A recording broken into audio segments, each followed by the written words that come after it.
An emotional plea from a wife and mother. Her husband taken into ICE custody while trying to deliver pizzas to a military base. Thanks for staying with us tonight. I'm Tamsin and Fidel. And I'm Corey Chambers. That man, originally from Ecuador, has been sitting in ICE detention now for days. He says he was doing something he's done time and time again, never expecting he'd be separated from his family. Pix 11's Narmeen Chaudhary is live outside of Fort Hamilton Army Base in Bay Ridge with more tonight. Narmeen. Tamsin and Corey, a very emotional plea from that wife and mother of two young children. She says her husband had a New York City identification card, one he's used time and time again, delivering pizza right here to the Fort Hamilton Army Base. However, last Friday, instead of a tip, it was ICE who was called in, and now he is detained and, as you mentioned, facing deportation.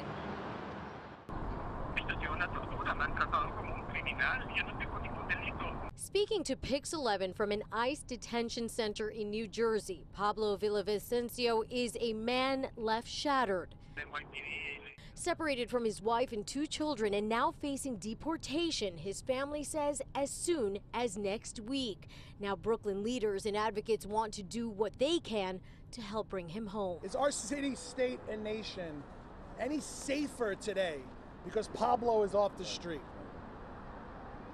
Is our city, state, and nation any safer today because they took a pizza delivery guy off the street? This is absolutely ridiculous. You're tearing families apart.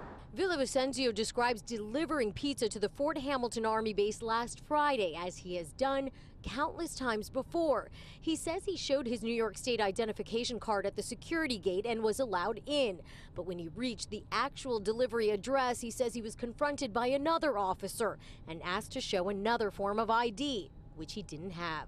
Does the Army now have some new policy that demands all non-military personnel show proof of citizenship to gain access onto the Army base? Otherwise, what happened here?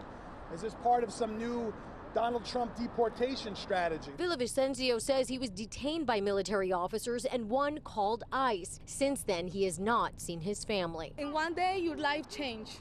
Now I'm alone with two kids. I have to be the support, not only economical support, but emotional support. Though he has no criminal record, Villavicencio did come to the U.S. from Ecuador illegally in 2008. In 2010, according to ICE, he was granted voluntary departure and was to leave the country by July of that same year.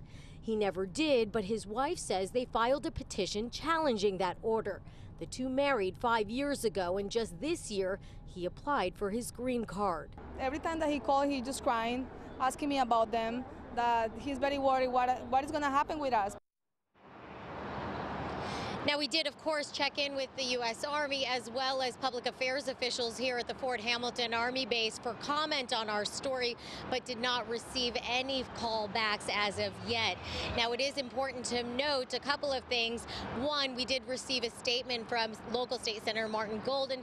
He says that he is commending the officers who turned in Villavicencio here. And while we've been here since this morning, we have actually noted a few delivery folks coming through to the Army base, and typically what they would do, that as they've said, have gone to the security gates. It seems they may have adjusted that policy. I don't know if it's because of our presence or because of this attention, but so far what we've been watching happen here today is delivery folks staying here on the sidewalk away from the security base and folks coming out of the base to get their delivery. We, of course, have a lot of questions for public affairs officials here to find out what their procedures may be, but we have not, again, heard back from them.